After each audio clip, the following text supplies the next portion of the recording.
Africa's coast has a rich cultural heritage.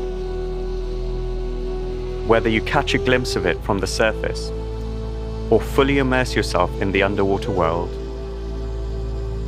when you think of our underwater heritage, what comes to mind?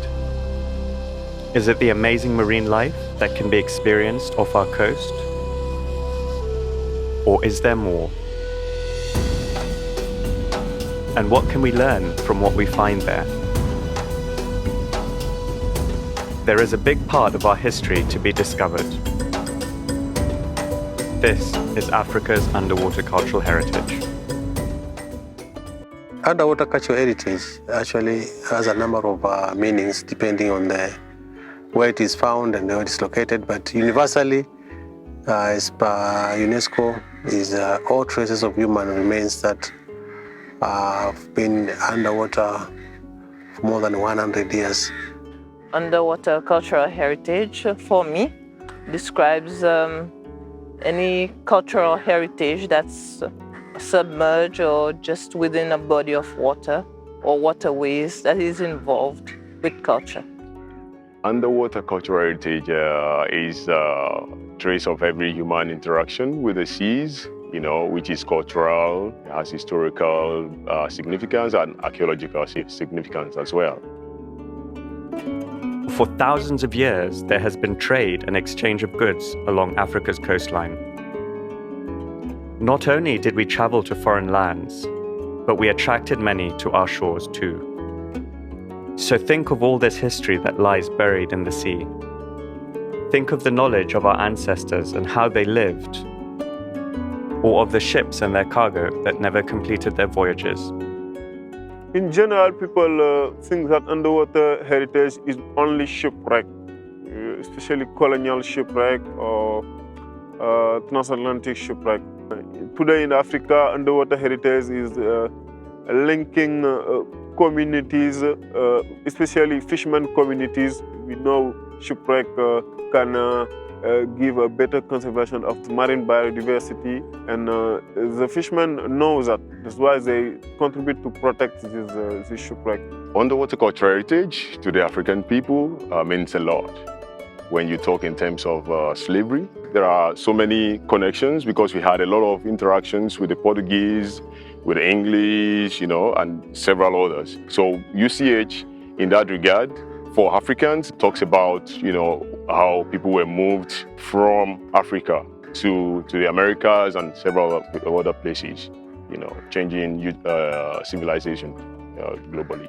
Besides the underwater cultural heritage has a material thing, we have the material aspects that are really, really important to understand. And I would give you an example. If you look to the Eastern African coast, especially what is known as the Swahili coast, we share a lot in common, starting from Somalia, Kenya, Tanzania, and part of Mozambique.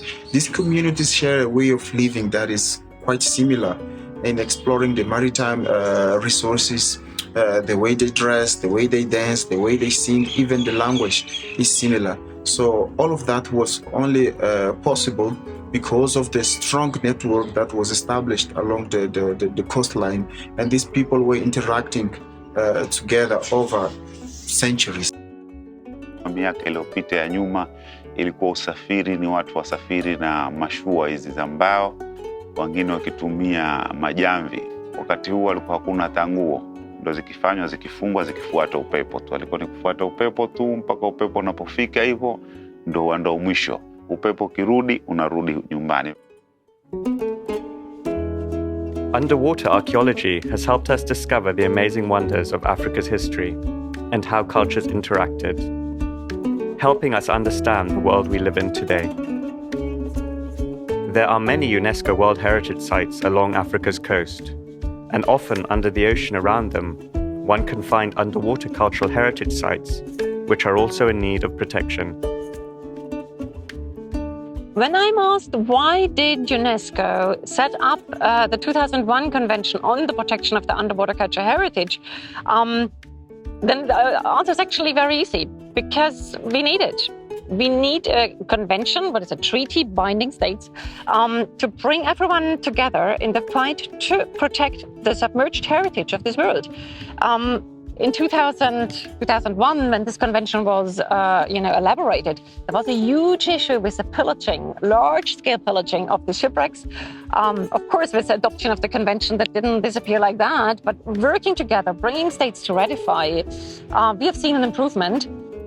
The convention is important because the heritage we have underwater, resources that could disappear, could be destroyed if it's not protected.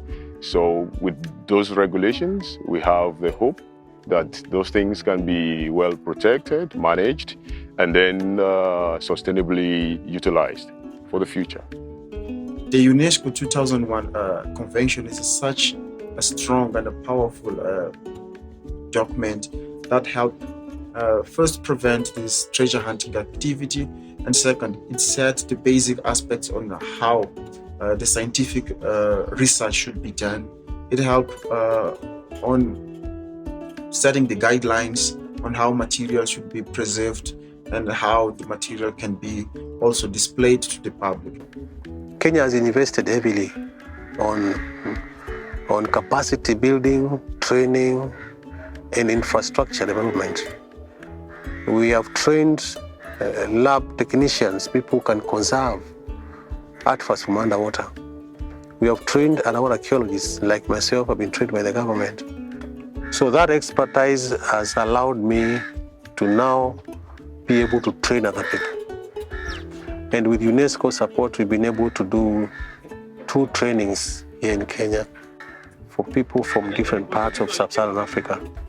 And now we have a pool of professionals in underwater archaeology. This submerged part of our heritage is part of our national treasure, to be appreciated by all, not just a few, which is why we must protect it.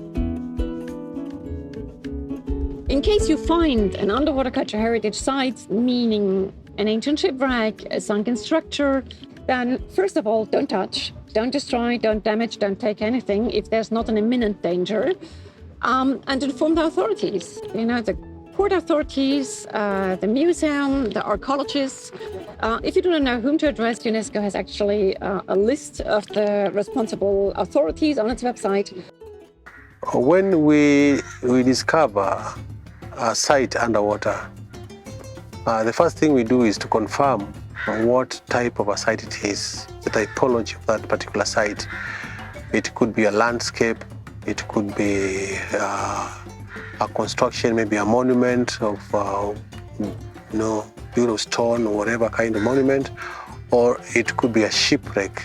Thereafter, then we do a survey to establish the extent, how big the site is.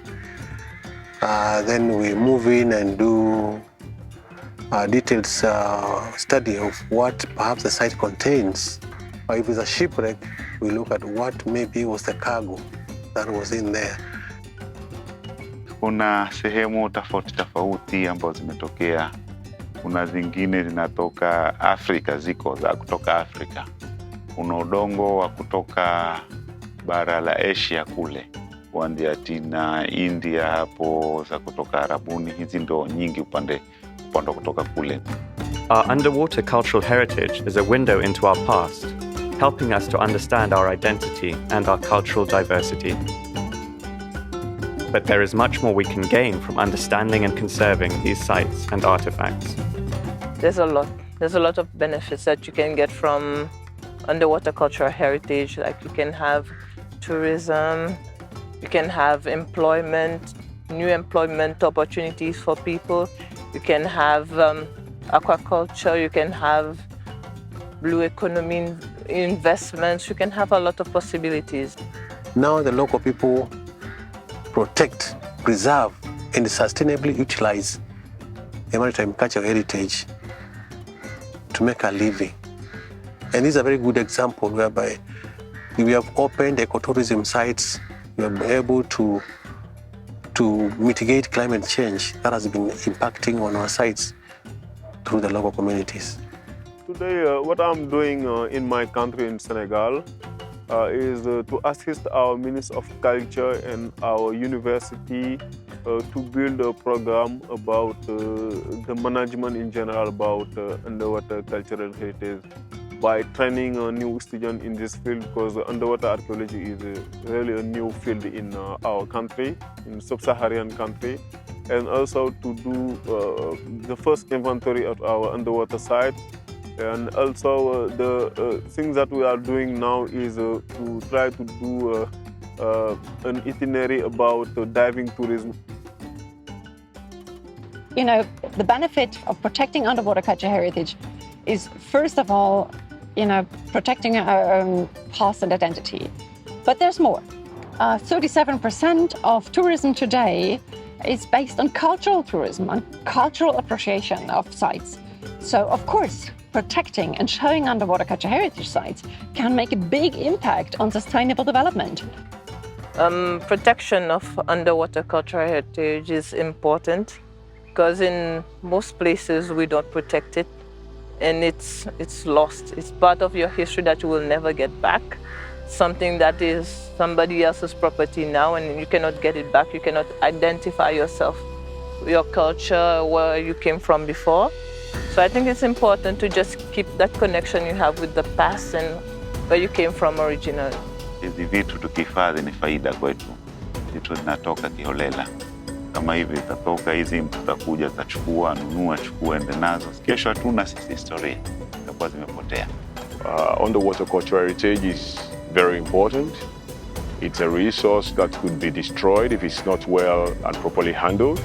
And what we're doing right now, partnering with ocean scientists as underwater archaeologists to be able to do more and to be able to map, you know, the water, the oceans, the seas and all that is very important and crucial. Let us appreciate our heritage. Let us preserve our cultural heritage. You know, whatever we see that we don't understand, let's report this to the government. Let's put our cultural heritage together. Let's save it and let's protect it. It is our future and it's our life. As we have seen, across the African continent, passionate people are putting in great efforts to conserve our underwater cultural heritage. And there is still so much more to be uncovered in Africa's waters.